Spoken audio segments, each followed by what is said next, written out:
Welcome to my 2016-2017 NBA preview. That's right, we are right on the eve of another NBA season. And I thought it would be cool to give like a brief little preview of the season. I'm going to give you a player that I'm most interested to watch this season, a team that I'm most interested to watch this season, and then I will predict who I think will win the championship again next June or whatever. I can't wait for the NBA season to get started. We've got a lot of interesting storylines. Let's start with the players.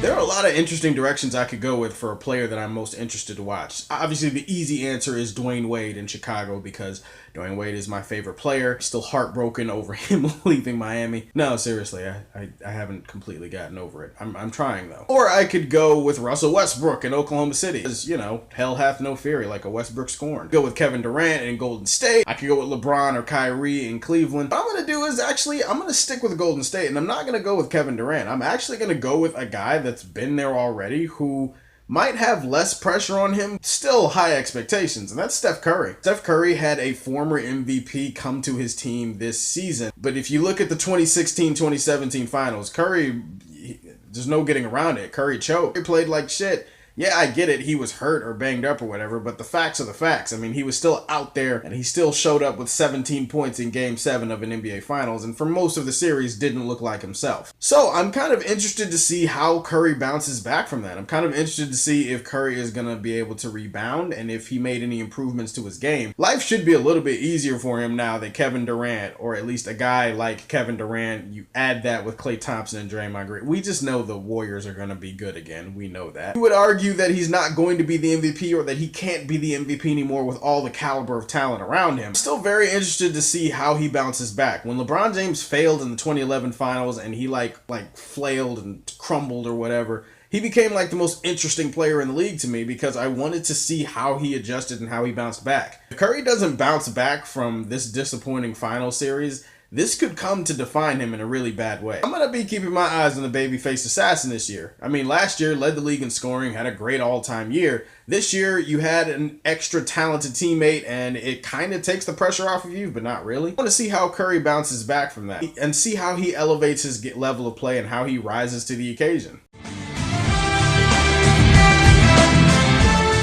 From a fan perspective, the team I'm most interested to watch is my Miami Heat, of course. I want to see how we move on from Dwayne Wade. I want to see our young nucleus of talent, but that is the easy answer, and I am a guy who doesn't like to do the easy answers. The team that I'm most interested to watch going forward this season is the Minnesota Timberwolves. Yeah, the big grizzled ticket old master Garnett is gone. He's retired. You have this young nucleus of so much talent. The last two rookies of the year are playing on the same team. Andrew Wiggins, Karl Anthony Towns. Andrew Wiggins averaged over 20 last year, so he's on his way to a certain extent. You have Rick Rubio, you have Zach LaVine, you have Shabazz Muhammad. You have a lot of talent. You have that rookie point guard, Chris Dunn. Most importantly, they're coached by Tom Thibodeau. It's a different conference, and it's a new challenge for Thibs, who was out of basketball all of last year. You know Thibs is going to have these guys playing defense, and if they play defense the way that Thibs usually wants his teams to play defense, add that with the young talent on this team, the athleticism, the length. I mean, this is a team that definitely could surprise a lot of people, and this is a team that I think definitely should be considered a candidate to make the playoffs. They haven't made the playoffs since, I don't know, wasn't Bush still in office? Either way, I'm really excited to see the Timberwolves. I'm really excited to see what they're going to be doing this season. I think that's one of the underrated storylines going into the season. That is something to look forward to.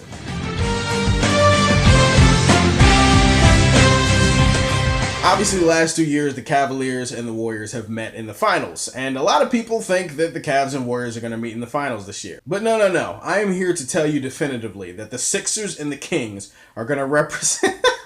Okay, maybe that was a little bit harder to say with a straight face. If the Sixers stop tanking for draft picks, then maybe in 2055 they'll be able to contend for a championship.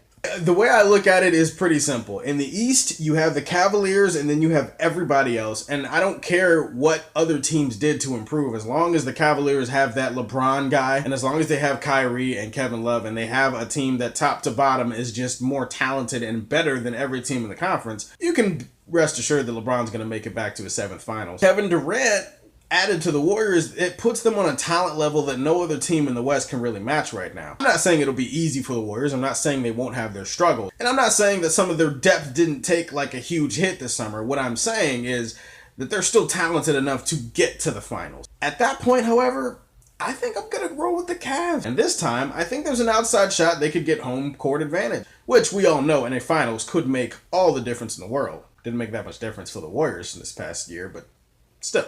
My thinking is this. LeBron James reminded everybody that he is still the greatest player in the world.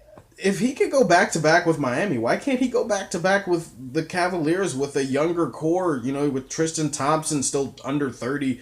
Kyrie isn't even 25 yet. And you look at some of the little pieces they added here or there, like Mike Dunleavy and Birdman Anderson. You got that Jordan McRae kid. If he doesn't get traded, he could score some points off the bench for him. Felder guy, that talented, what's his name, K. Felder? I mean, there's a lot of talent still on this Cleveland team. And if they match up with the Warriors in the finals, I just think that LeBron James will still find a way to overcome that. I just can't see them losing to the Warriors. I think that they match up very well with the Warriors from a both small and a big perspective. I think they're emboldened and hungry because of the confidence of winning a championship. Not to mention, this is the least amount of pressure that LeBron James has ever been in his career. Like, he could retire tomorrow and the dude is King Tut. I think that we are destined to see a third straight matchup, but I think the Cavaliers will take it this time. And I'll go, 6 or 7 games. I think they'll have home court advantage this time. I'm just going out on a limb. Just what I think. That is my early NBA preview. You guys should tune in. The season starts tomorrow. Can't wait to watch some basketball. Thank you guys so much for watching. And as always, if you like what you see, tell me how you feel and stay tuned to hear more from the Man of Steel.